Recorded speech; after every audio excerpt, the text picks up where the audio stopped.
Hello guys, स्वागत है आपका क्लासिक फेयर चैनल पर। आज मैं एक्सप्लेन करूंगा 2014 में आई body comedy horror film Tusk को। इस मूवी के राइटर और डायरेक्टर हैं केविन स्मिथ, जो कि मेरी तरह एक यूट्यूबर भी हैं, जिनके 5 लाख सब्सक्राइबर भी हैं और मेरे 50 भी नहीं। तो मैं आपको सिर्फ इतना ही कहूँगा कि चैनल को सब्सक्राइब कर देना। इस वीडियो में मैं इस मूवी को डिटेल में एक्सप्लेन करूँगा। तो अब ज़्यादा देर ना करते हुए जल्दी से स्टोरी स्टार्ट करते हैं।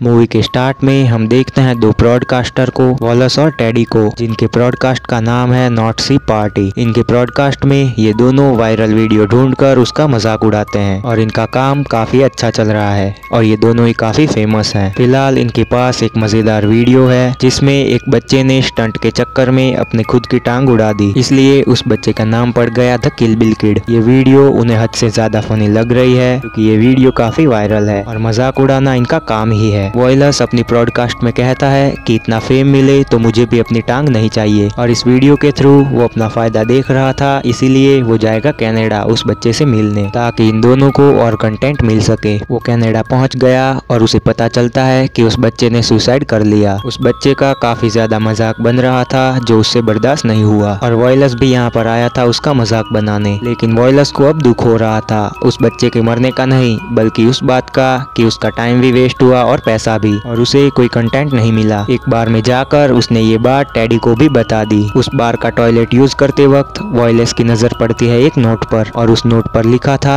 कि मैं एक बूढ़ा आदमी हूँ और मैं अकेला रहता हूँ। मेरे पास कई एडवेंचर स्टोरीज हैं शेयर करने के लिए, क्योंकि मैंने काफी लंबा टाइम समंदर में बिताया है। मैं बिना इन स्टोरीज को शेयर किए मरना नहीं चाहता। आप मेरे पास आओ, आपका रहना और खाना भी फ्री होगा। नोट पढ़ते ही वॉयलेस की आंखें चमक गई थी, क्योंकि यही तो उसे चाहिए था, ढेर सारा कंटेंट। वो नंबर नोट कर लेता है और एक स्टोर में जाकर वो उस बूढ़े आदमी से बात कर रहा था। तब वो बूढ़ा आदमी बताता है कि उसे आना पड़ेगा बाइफ्रॉस में। वहाँ मौजूद सेल्स गर्ल से पूछने पर उसे पता चलता है कि बाइफ्रॉस वहाँ से 2 घंटे की दूरी पर है, लेकिन इसे कोई फर्क नहीं पड़ता। वॉयलस उस जगह तक पहुँच गया जो काफी सुनसान एरिया में थी, और ऐसी जगह कितनी सेफ होती है ये आप जानते ही हो। लेकिन कंटेंट की भूख इसे यहाँ तक ले आई। उसका वेलकम करता है एक पैरालाइज आदमी। इस आदमी का नाम है हार्वर्ड हाउ, और ये वही आदमी है जिसने वो नोट लिखा था। वो आदमी उसे चाय ऑफर करता है, लेकिन पहले उसे जाना था टॉयलेट। टॉयलेट में एक क्रीपी डॉल रखी हुई थी जिसे देखकर वो डर गया था, इसलिए वो उसका फेस घुमा देता है, लेकिन पूरा घर ऐसी क्रीपी चीजों से भरा हुआ था। हार्वर्ड वॉयलेस के प्रोफेशन के बारे में जानकर हैरान था, क्योंकि आज की जनरेशन के पास काफी फ्रीडम है जो कि इसके पास नहीं है। हार्वर्ड की दी हुई चाय उसे काफी पसंद आ रही थी, क्योंकि उस चाय में थोड़ी अल्कोहल भी मौजूद है। खैर, कुछ ही देर में हार्वर्ड अपनी कहानियां बताने लगा। वो कहता है कि 1959 में ये एक शिप पर बैठकर शार्क को ढूंढने गया था, जहां उनका शिप एक आइसबर्ग से टकराकर टूट गया, बिल्कुल वैसे ही जैसे टाइटैनिक डूबा था। शिप पर मौजूद हर एक आदमी मारा गया सिवाय इसके। तैरते हुए ये किसी तरह एक छोटे आइलैंड तक पहुंच गया, जहां इसे एक वॉलरस ने कवर करके ठंड से बचा लिया, और वो वॉलरस इसका सच्चा दोस्त बन गया था। वॉलरस मतलब दरियाई घोड़ा। ये एक ऑर्फनेज में बड़ा हुआ था, जहाँ इसका जेनेटर था मिस्टर टस्की, इसीलिए इसने उस वॉलरस का नाम रख दिया टस्क। वो अपनी बातें बता ही रहा था कि तभी वॉयलस को चक्कर आने लगते हैं, क्योंकि इसकी चाय सच में काफी स्पेशल है। कुछ ही देर में वो बेहोश हो गया। यहाँ आने से पहले इसकी गर्लफ्रेंड एली ने उसे समझाया था कि कनाडा मत जाओ, और अगर जा रहे हो तो मुझे साथ ले चलो, लेकिन वॉयलस ने उसकी बात नहीं मानी, और सपने में वो ये सब कुछ याद कर रहा है। तभी अचानक उसकी आंख खुल गई, लेकिन वो पूरी तरह होश में नहीं था। हार्वर्ड से वो थोड़ी ड्रिंक लेकर अपना फोन मांग रहा था, जैसे कि वो दे देगा। हार्वर्ड कहता है कि मैंने तुम्हारे लिए डॉक्टर को बुलाया था और उसका पैर पड़ने की वजह से तुम्हारा फोन टूट गया। वॉयलस को अपना पैर फील नहीं हो रहा था, क्योंकि उसका पैर है ही नहीं। हार्वर्ड कहता है कि एक जहरीली मकड़ी ने तुम्हें काटा था और उसकी वजह से ही तुम बेहोश हुए थे, और उसका जहर तुम्हारे दिल तक पहुंच जाता, इसीलिए मैंने डॉक्टर को बुला लिया, और तुम्हारी जान बचाने के लिए डॉक्टर को थोड़ा मुश्किल फैसला लेना पड़ा। वो झूठ बोल रहा था, ये हम भी जानते हैं और वॉयलस भी। इसी ने पैर काटा और ना जाने आगे ये क्या करेगा। वॉयलस कहता है कि मुझे अपने घर फोन करना है, लेकिन ऐसा नहीं हो सकता, क्योंकि हार्वर्ड के अनुसार यहाँ कोई फोन है ही नहीं। ये सब कुछ हो रहा है उसका अंदाजा उसे पहले ही लग जाना चाहिए था जब उसने नोट पढ़ा था। कलयुग में इतनी सुविधा तो अपने भी नहीं देते, अब तो ये इसे कहीं भी जाने नहीं देगा। रात को वो दोनों ही डिनर टेबल पर बैठे थे, लेकिन वॉयलस कुछ खा नहीं सकता क्योंकि उसके हाथ भी उसका साथ नहीं दे रहे। हावर्ड ने उन्हें भी पैरालाइज कर दिया। अब तक वॉयलस भी समझ चुका था कि हावर्ड पूरा साइको है। वो गुस्से में उस पर चिल्लाता है, लेकिन ये कोई पॉडकास्ट नहीं चल रहा। एक ही थप्पड़ में हावर्ड ने उसे शांत कर दिया क्योंकि उसे यहाँ कोई आजादी नहीं मिलने वाली। अपना प्लान बताते हुए हावर्ड कहता है कि उसके पास एक रियलिस्टिक दरियाई घोड़े का सूट है जिसमें थोड़ी मॉडिफिकेशन करने पर वो वॉयलस को फिट आ जाएगा, लेकिन मॉडिफिकेशन करेगा ये वॉयलस में ना कि सूट में। तभी इसने एक पैर काटा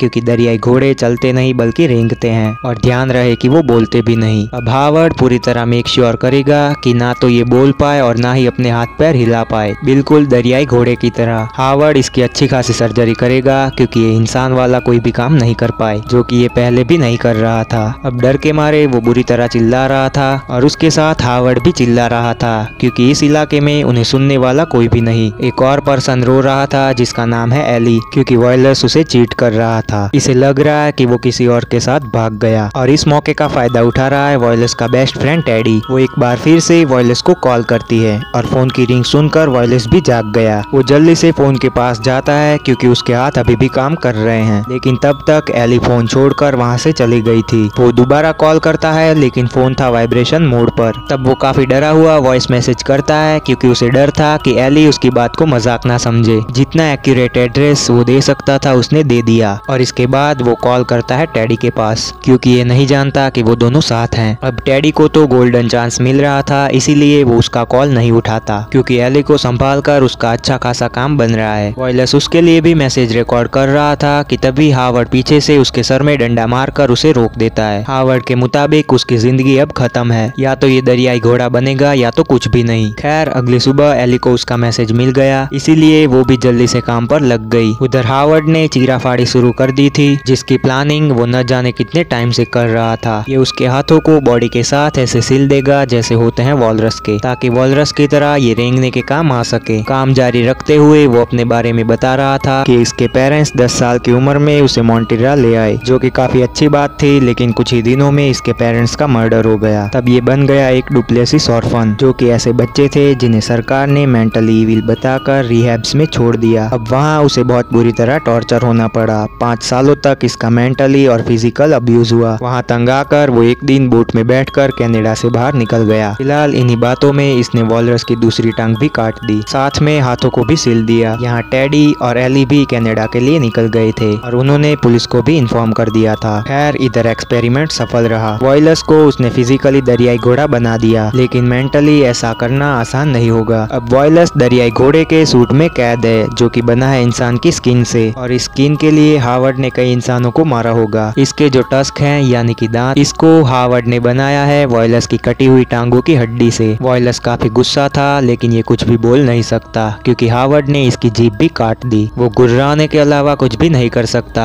लेकिन गुर्राएगा भी कब तक। इधर इसके दोस्त भी कनाडा पहुंचकर पूछताछ में लग गए थे। वॉइस रिकॉर्डिंग सुनकर पुलिस ऑफिसर श्योर नहीं था, लेकिन उन दोनों के समझाने पर उसने मिसिंग रिपोर्ट दर्ज कर ली। पुलिस के हिसाब से वॉयलस इस टाउन से बाहर नहीं गया, इसीलिए उसे ढूंढना आसान होगा, ऐसा उस ऑफिसर का मानना है। ये दोनों सेटिस्फाई नहीं हुए, इसीलिए वो उसे एक एक्स पुलिस ऑफिसर का नंबर देता है जो कि यहाँ आया था सीरियल किलर को ढूंढते हुए, लेकिन इसके हिसाब से कनाडा में सीरियल किलर होते ही नहीं। इधर हावर्ड ने वॉयलस को पानी में धकेल दिया ताकि वो तैरना सीख सके, लेकिन नई बॉडी के साथ ये करना आसान नहीं था। वो काफी हड़बड़ा रहा था कि नीचे पानी में उसे मिलती है एक और विक्टिम की लाश, जो कि डूबकर ही मरा होगा। यहाँ साफ होता है कि हावर्ड पहले भी एक दरियाई घोड़ा बना चुका है। अगर ये कॉपरेट नहीं करेगा तो ये एक और भी बना लेगा। इन शॉर्ट वॉयलस को हावर्ड की हर बात माननी होगी। इधर वो दोनों भी उस पुलिस वाले के पास पहुंच चुके थे और उसका नाम था गाय लपोंटे। वो पुलिस वाला इन्हें बताता है कि 2 साल पहले वो उस किलर को ढूंढ रहा था। अब तक वो 23 लोगों को मार चुका है और वॉयलस को मिलाकर हो जाएंगे 24। ये पुलिस वाला उसका सारा प्रोसेस भी जानता है, क्योंकि किसी के गायब होने के बाद जब भी उसकी बॉडी मिलती है तब उसकी बॉडी पर उसके हाथ चिपके हुए होते हैं और पैर भी कटे हुए होते हैं और दांतों के साथ भी छेड़छाड़ की गई होती है। यानी कि हर कोई दरियाई घोड़ा नहीं बन पाता, कुछ लोग प्रोसेस के दरमियान ही मारे जाते हैं। उस किलर का नाम इसने रखा है द फर्स्ट वाइफ, यानी कि पहली पत्नी, क्योंकि इसके हिसाब से ना तो वो आपको बोलने देती है और ना ही कहीं जाने देती है। और तीसरा रीजन मैं आपको बता नहीं सकता। खैर ये सब कुछ इतना फनी था कि कोई हंसा ही नहीं। वो पुलिस वाला बताता है कि वो 2 साल पहले उस किलर से मिला था जब वो रह रहा था क्यूबेक में। तब उसने बड़ी आसानी से इसे पागल बनाकर वहाँ से भेज दिया था। अगर वो उसके घर में झांक लेता तो क्या पता आज वो किलर जेल में होता। इधर हावर्ड लगा हुआ था मिस्टर टस्क को उसका समंदरी टाइम याद दिलाने में, लेकिन इसने तो कभी वो टाइम देखा ही नहीं तो उसे याद कैसे आएगा। हावर्ड तो ये सोच रहा था कि ये उसका पुराना दोस्त मिस्टर टस्क है। वॉयलस को काफी भूख लगी थी, इसीलिए हावर्ड उसे देता है एक रॉ फिश, क्योंकि दरियाई घोड़े यही खाते हैं। अब वो खाना तो नहीं चाहता था लेकिन उसे खानी पड़ेगी, क्योंकि हावर्ड उसे बाहर खड़ा होकर ही देख रहा था। वो लाइन तो आपको याद ही होगी, या तो दरियाई घोड़ा या तो कुछ भी नहीं। मजबूरी में वो फिश को खा गया। यहाँ गाय उन दोनों को उस स्टोर पर ले आया जहाँ पर वॉयलस आया था, यानी कि वो डम्ब नहीं बल्कि हद से ज्यादा स्मार्ट है। खैर वॉयलस ने यहाँ पर हावर्ड का एड्रेस नोट किया था, जिस पैड पर किया था उसके जरिए गाय एड्रेस पता लगा लेता है और ये तीनों ही वहाँ जाने के लिए निकल गए। और क्या पता अब वॉयलस की जान बच जाए। हावर्ड उसे ट्रेन कर रहा था क्योंकि यही इकलौता एक्सपेरिमेंट है जो अब तक सफल रहा। और ये एक्सपेरिमेंट करने की वजह कोई प्यार नहीं बल्कि गिल्ट है, क्योंकि जब ये उस आइलैंड पर फंसा था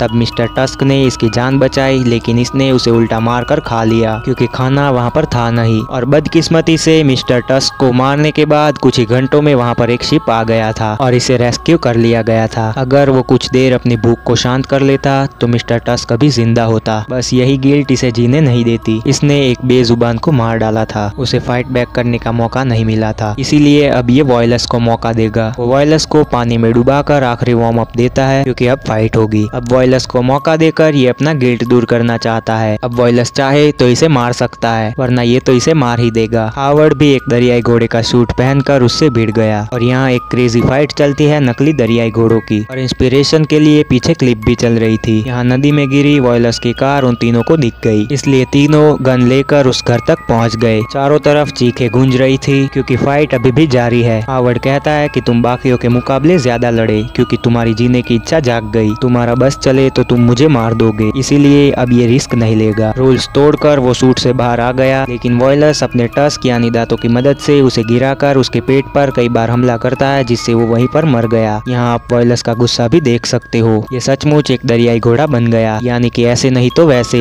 पर जीत हुई है हावर्ड की। वो तीनों भी वहाँ पर आ गए थे, लेकिन अब कुछ भी नहीं हो सकता। वॉयलस की हालत देखकर एली टूट गई थी और बाकी दोनों हैरान थे क्योंकि अब वो इंसान नहीं बल्कि एक जानवर है। अपने दांतों से हावर्ड को मारने के बाद वो सच में जानवरों के माइंडसेट में चला गया। वो गुस्से में चिल्ला रहा था कि तभी गाय उस पर गन तान देता है और यहाँ सीन शिफ्ट हो जाता है सीधा 1 साल बाद। हम देखते हैं टेडी और एली को जो कि एक एनिमल सेंचुरी में आए हैं क्योंकि यहाँ रहता है वॉयलस यानी कि मिस्टर टस्क। एली की आवाज देने पर वो बाहर नहीं आता, लेकिन रॉ फिश दिखाने पर वो तुरंत बाहर आ जाता है क्योंकि अब वो एक दरियाई घोड़ा है। बड़ी जल्दी वो उस फिश को निगल जाता है किसी दरियाई घोड़े की तरह, लेकिन आज भी वो अपनी फेवरेट ड्रिंक पीता है। ये हमें पता चलता है वहाँ पड़े खाली ग्लासेस से। इसके अंदर काफी दर्द भरा है, लेकिन रोना इसकी आदत में नहीं था। लेकिन एली ने उसे बताया था कि इमोशन ही वो चीज है जो हमें जानवरों से अलग करती है। ये याद करके एली रोकर वहाँ से चली गई और उसके आंसू देखकर वॉयलस भी रोने लगा, यानी कि इसका इंसानी हिस्सा अभी भी जिंदा है, लेकिन अब कुछ नहीं हो सकता। ये वापस इंसान नहीं बन सकता। बॉडी के साथ छेड़छाड़ करने पर अब ये नहीं बचेगा, इसीलिए इसे ऐसे ही जीना होगा। आपको ये तो याद ही होगा कि वॉयलस ने कहा था कि फेम के लिए मैं दोनों पैर कटवा दूंगा। इसी के साथ ये मूवी एंड हो जाती है। मेरे हिसाब से मूवी का मेन मैसेज ये था कि दूसरों का मजाक उड़ाओगे तो खुद को भी एक दिन भुगतना पड़ेगा। तो मूवी कैसी लगी ये आप मुझे कमेंट करके जरूर बताना। तो मैं मिलता हूँ आपको अगली वीडियो में, तब तक के लिए सबको बाय।